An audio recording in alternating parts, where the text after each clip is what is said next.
ìkẹyìn tí màá díje fún ipò ààrẹ rèé. Tí n kò bá borí ìbò abẹ́nú màá ṣe àtìlẹ́yìn fún ẹni tí ADC bá fà kalẹ̀ láti díje ipò ààrẹ. Àtíkù ló sọ bẹ́ẹ̀. Igbákejì ààrẹ tẹ́lẹ̀ rí lórílẹ̀‐èdè Nàìjíríà Alhaji Atiku Abubakar ó lóun ti ṣetán láti ṣe àtìlẹ́yìn fún ẹnikẹ́ni tí ẹgbẹ́ òṣèlú African Democratic Party ADC tó bá fà kalẹ̀ gẹ́gẹ́ bí olùdíje sípò ààrẹ níbi ètò ìdìbò gbogbogbò ọdún 2027.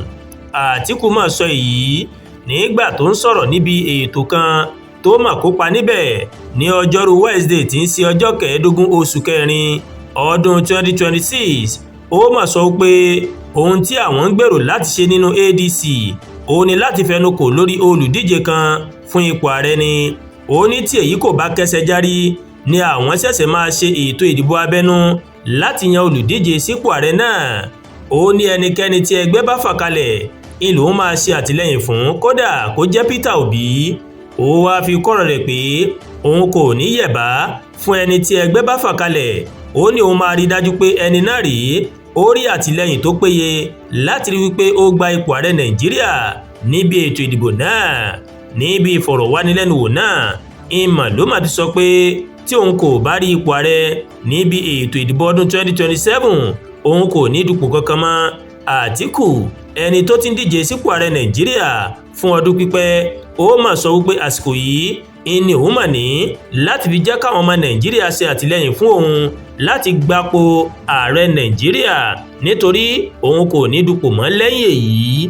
Nígbà tó ń sọ̀rọ̀ lórí bí àwọn kan ṣe ń sọ pé ó ti dàgbà àti pé àwùjọ àwọn tí kò rí Nàìjíríà tò ìní òun náà wà. Ó ní òun wà láàrin àwọn àgbà àti ọ̀dọ́ Nàìjíríà. Ó wá wòye pé kò fi bẹ́ẹ̀ sí ipa àwọn ọ̀dọ́ tó ti wà nípò kan tàbí òmíràn látìgbà táwọn ọ̀dọ́ ti ń sọ pé àwọn ń wá ipò agbára ní Nàìjíríà. Àtíkù tẹpẹlẹ mọ́ ipa ìrírí nínú ètò òṣèlú èyí tó ní òun mà ní látìgbà tó ti ṣe igbákejì Olúṣẹ́gun Ọbásanjọ́ láàrin ọdún 1999 sí 2007. Ó ní àwọn ọ̀dọ́ nílò láti ní ẹni tó máa jẹ́ atọ́nà fún wọn nídìí òṣèlú láti ṣe àṣeyọrí. Àgbà olóṣèlú náà ó mà tún sọ pé tí òun bá fi lè di ààrẹ Nàìjíríà òun máa rí dájú pé àtúnṣe máa wáyé sí ìwé òfin Nàìjíríà láti fi àyè gba gbígbé ipò ààrẹ yíká gbogbo ẹkùn 6 tó wà ní Nàìjíríà.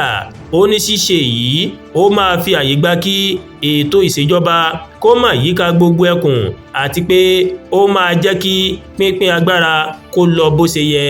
Ó ní ó mà jẹun tó máa ń dùn púpọ̀ wípé òun máa lòdì sí ìlànà pínpín ipò ààrẹ lẹ́kùn òjẹkùn nígbà tí olóògbé Alex Ekwueme tó má pè fún nígbà tí wọ́n ń ṣe àgbéyẹ̀wò ìwé òfin Nàìjíríà tí wọ́n ṣe gbẹ̀yìn. Ó wá sọ wípé nígbà tí òun máa lọ síbi ètò ìsìnkú rẹ̀ òun gbà pé òun máa ṣe àṣìṣe. Ipò yẹ kí òun máa ṣe àtìlẹ́yìn fún èrò náà mọ́ ni nítorí òun nìkan ló lè mú pínpín ètò ìṣèjọba tòótọ́ kó wáyé lórílẹ̀‐èdè Nàìjíríà. Àdúàgbà Olúwatóyìn ló ń kàròyìn sí létí láti kàn ní Ẹ̀yà Yorùbá World TV. Bẹ́ẹ̀ ṣe wò wá ẹ máa bá wa like, ẹ máa share, ẹ máa comment. Ẹ má tún gbàgbé láti bá wa subscribe sórí YouTube channel wa kẹ́ wá bá wa tẹ notification bell láti máa máa wo ètò wa lọ́kọ̀ọ́jọ̀kan tó bá ti gorí ìkànnì yìí. Ẹ ṣé púpọ̀ tẹ́ ń wò wá o. A kú ọlá Jímọ̀ tòní ọ̀pọ̀ ẹ̀lẹ́mí àti yóò ṣe lókè ìpẹ́ o. Àmín.